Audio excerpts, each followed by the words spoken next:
So I want to start by asking you about the trains. A lot of people are calling this a major policy shift for the pension fund. I know that you've said that it's not about trains, it's about transportation systems, it's about helping people live better lives.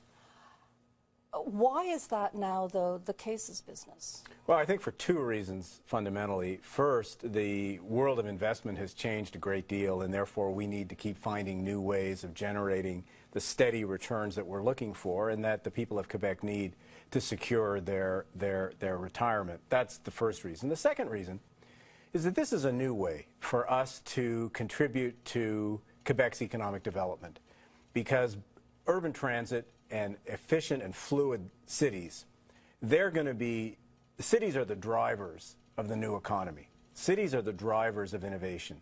And making cities work better is a way of contributing to the economic growth, the innovativeness of the Quebec economy, and as you say, making people's lives easier and better. So it's a new way for us to respond to our double mandate, which is to generate commercial returns, which we focus on every hour of every day, and second, at the same time, to deliver greater economic development opportunities for everyone in Quebec.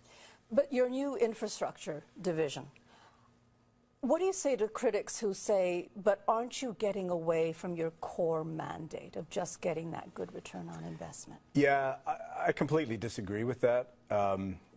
Because the world has changed, we need to continue to adapt. We need to continue to find new ways of doing things. You can't stay still in the world today because the world isn't staying still. So we need to innovate. We need to have new ideas and to find new and better ways of generating the returns that we need. This project that we're doing here is one step in that direction. There are many other things that we're doing that are new at La Caisse, because that's what the world requires today, for us to be able to generate what's required to pay the pensioners, the pensions of the people of Quebec.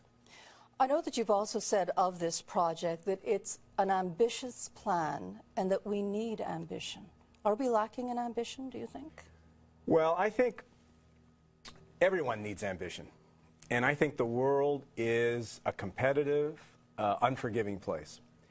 And to win in the world today, you have to be ambitious. You have to set a high standard, and you have to demand of yourself to take that extra step.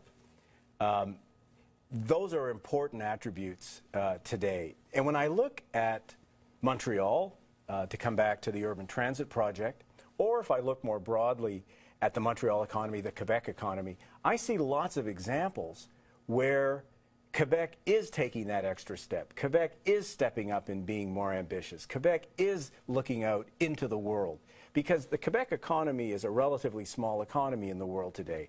For us to find sources of growth, we need to build companies and work with companies who are going to establish themselves in global markets and who are going to win in global markets. So our philosophy is look outward, compete with the best, because you can. You can compete and you can win. Look at what CGI has done. Look at what Couche-Tard has done. Look at the remarkable story of Cirque du Soleil. Look at WSP, SNC-Lavalin, now that it's coming out of what has been a difficult period. These are great companies. And these are companies that are operating in global markets, and they're winning in global markets. So I say, if they can win, well, we can build new companies, innovative, creative companies that can do the same thing and create a new generation of Quebec champions, of Canadian champions, who are going to go out there and create the economy of tomorrow, and therefore create jobs for young people and engage that virtuous circle of economic development that we all need. How much, though, do you try to control, and how much do you have to let go? You know, the returns for the Caisse this year are not as great as they were in the years past, because there have been a lot of volatility in the markets. A lot of things happened this year that shook people up. People didn't expect the election of Donald Trump. They didn't expect Brexit. You know, there are terrorist attacks. There is a lot of uncertainty out there. So how do people get that balance? Well, I think you've used the key word. There is a lot of uncertainty in the world today. The election of Donald Trump, Brexit, the upcoming elections in Italy and France and Germany, the economic transformation process that's underway in China. There are lots of examples across the world, certainly in the Middle East, the same thing. So as an investor, what do we do in the face of that kind of uncertainty?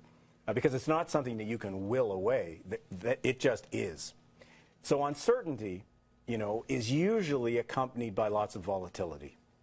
And the best way for us, we believe, to respond to a volatile world and not to get caught in this roller coaster of the everyday markets is to put in place an investment plan that is resilient. That as the markets are doing this, you know, we're very comfortable doing this. We're comfortable hitting singles and doubles and not trying to hit a home run in the bottom of the ninth to save the day. So our job is to find those opportunities that are going to give us the singles, give us the doubles, and allow us to be resilient in the face of what is going to be a volatile world. That's our plan. So far, I think it's worked well. And certainly when we look ahead to 2017, we see more of the same coming. But we believe we're well prepared, and that's our job, to be well prepared. Well, I have to ask you this because you are the man in charge of our money, after all. People are always worried, though, about, you know, the aging population and will the pensions hold out. Do you worry about stuff like that? Should we be worried about stuff like that?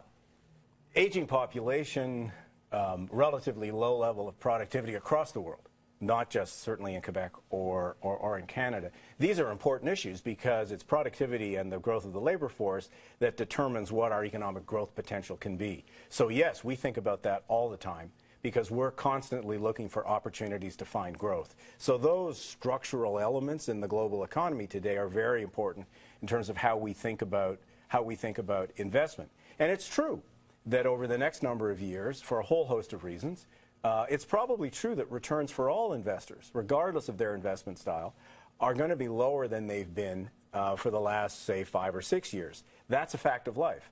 So our job in the face of that is to do the best we can, and again, always with this emphasis on be resilient, be steady, hit the singles. That's our job. And very quickly, because we're almost out of time, I'd like to know, what is the one thing you're going to keep your eye on in 2017?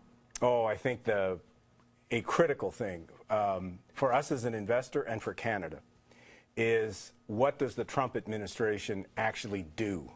They've said a lot, but saying and doing are not always the same thing. So one of the things I'll be keeping my eye on is what do they actually do and what impact does that have in terms of the geopolitics in the world today, and obviously, very importantly, what impact does that have on the global economy and on Canada's economic opportunities. Well, thank you so much for coming in today. Pleasure. Merry Christmas.